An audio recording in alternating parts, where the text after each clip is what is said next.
Hello everyone, Exiles, enemy PoE here. We continue with our non-meta builds path. This time we use Occultist with Voltaxic Rift, Caustic Arrow of Poison, and I'm trying to make full use of the new Bound by Destiny jewel.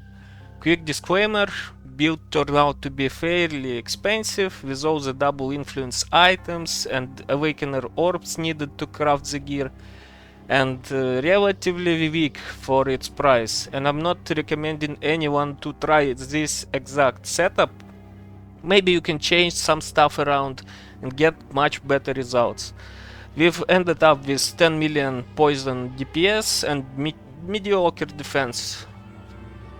This build dies quite often to tier 16.5, tier 17 mods. I mostly ran and farm tier 16 maps so I could level up, but I just had a desire to use Voltaxic Rift and the new jewel with influence item. That's how I get my fun out of the game. So the main idea of the build was to use Voltaxic Rift's conversion from lightning damage to chaos, stacking flat lightning damage and using transfigured Caustic Arrow of Poison, with a built-in 40% chance to poison and ability to shotgun, plus Manaforge Arrow setup with Lightning Arrow to make use of Voltaxic Rift's bonuses to shock. By passing through Cyan area, we can make use of Little Pride and 2 Transcendent Flash Jewels for 250% plus crit multiplier.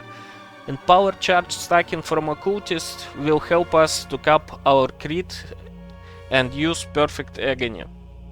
Occultist pops were supposed to help us with clearing maps, and they sure did well. Now let's go over the gear. Voltaxic Rift with crit chance harvest enchantment and good rolls. To make the most of our Bound by Destiny jewel, we need 6 Crusader items, 4 Elder items and 2 Hunter items. Elder Hunter ring, ideally with curse on hit and life gained on hit, but I got a bad result after Awakener Orb, and I harvest crafted Reforged Caster until I got Despair and high resistances. Elder Crusader Quiver with chance to poison and chance to avoid being shocked.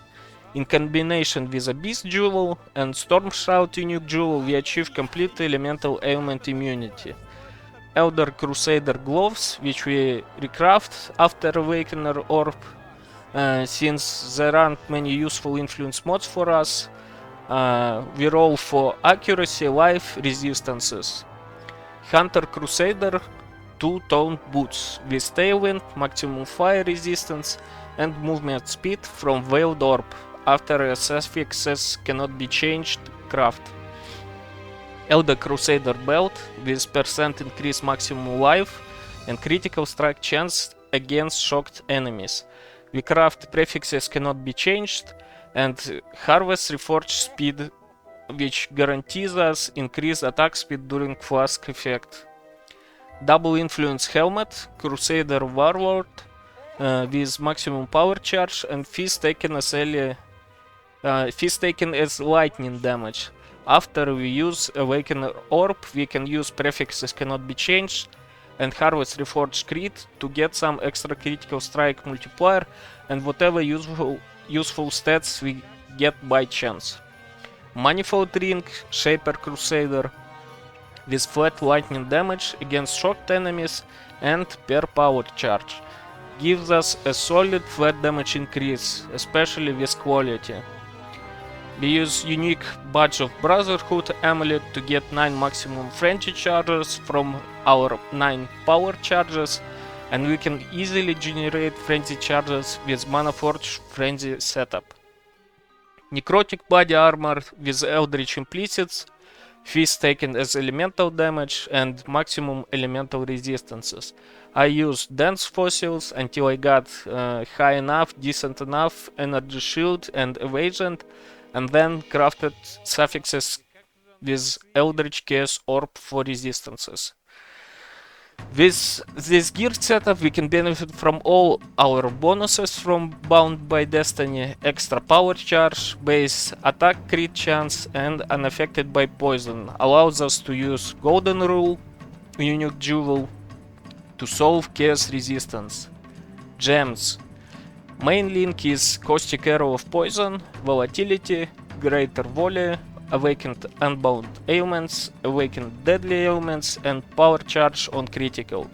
We have two Monoforged Arrow setups, one with Lightning Arrow, Overcharge, and Unbound Ailments.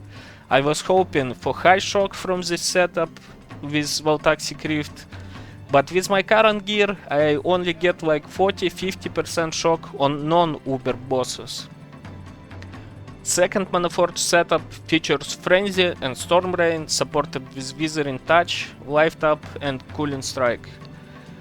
Our reservations are Wrath, Herald of Agony, Arctic Armor, and Precision with as high level as we can fit. Mark on Hit, Assassin's Mark, and Frostblink with Blink Arrow for our movement skills.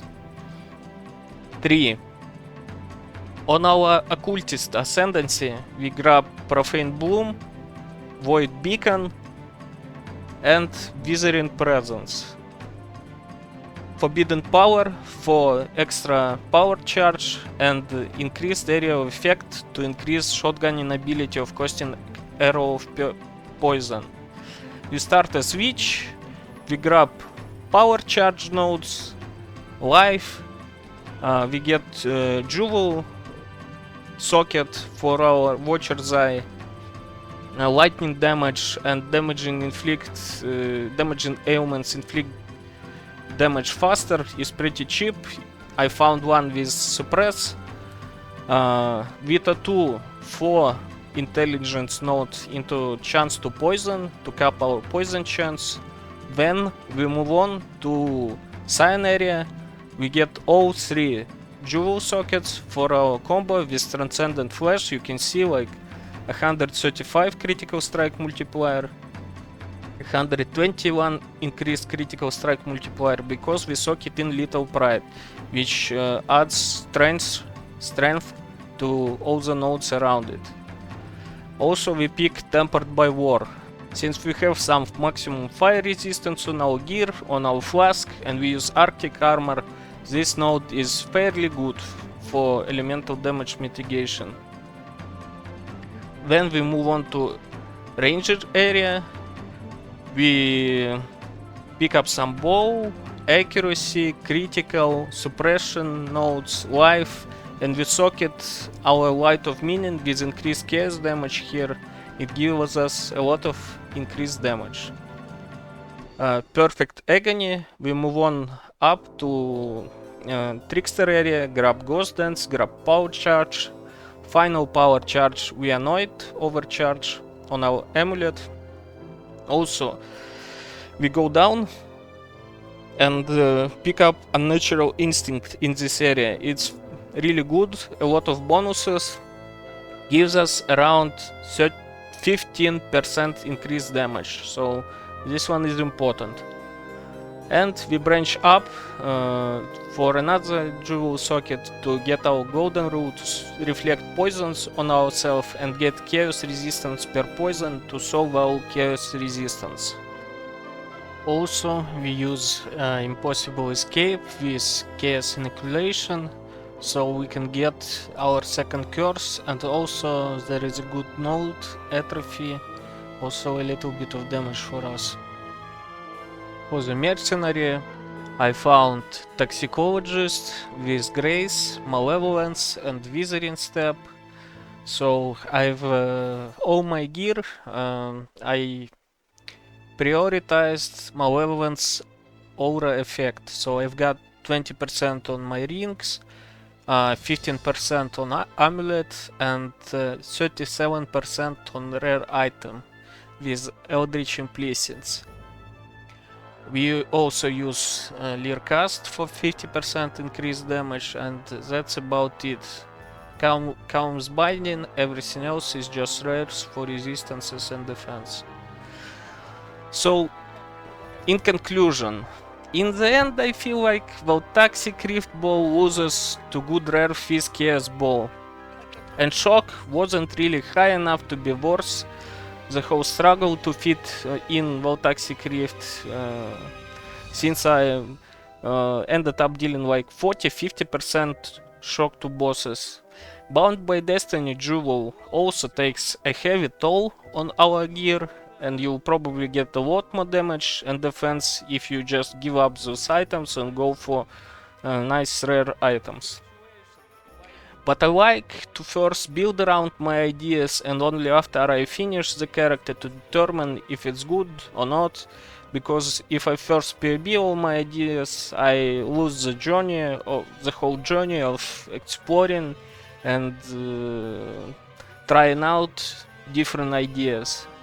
Maybe you can upgrade this build with a rare bow without influence items. I'm eager to hear your ideas about what can be done to better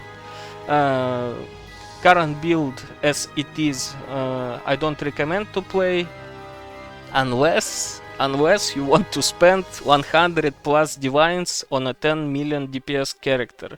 Maybe you want to try it as I did. Thank you for watching. There is more to come this week. I still have some ideas.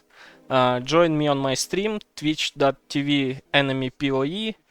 POB is in the description. Love you, kiss you, goodbye.